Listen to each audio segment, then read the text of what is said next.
how to use WhatsApp Business in two phones.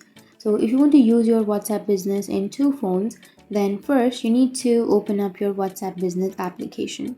So if you don't have your WhatsApp Business, then you can go for your Play Store, and once you open your Play Store or your App Store, you can go for WhatsApp Business, and then you can install the application from here.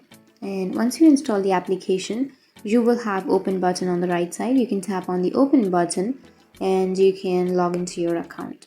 So once you've installed your WhatsApp Business application, you need to simply tap on open, which is on the right side, and then tap on agree and continue, which is on the bottom, and you can use your account. Simply log into your account under your business WhatsApp, tap on continue, and then allow again, and then enter your name, tap on next, choose a category, and once you choose your category, tap on next, and now tap on not now, and tap on backup, and then choose your Google account, and then tap on done, which is on the bottom of your screen. And now here you have been logged into your WhatsApp Business account, right?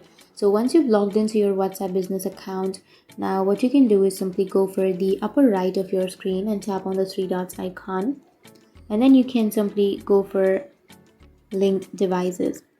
So let me tell you one thing, that WhatsApp Business can be logged in 4 devices. So you need to simply tap on link a device, and once you tap on link a device, here you will have scanner option. So you need to simply tap on OK, and then you need to scan the device that you would like to log in. And once you've scanned, you will be logged into the another device on WhatsApp. And once you tap on OK, and once you scan the code, then you will be logged into WhatsApp on another device. So that's how you use WhatsApp Business in two phones. And if you have any questions, feel free to comment below. Thanks for watching.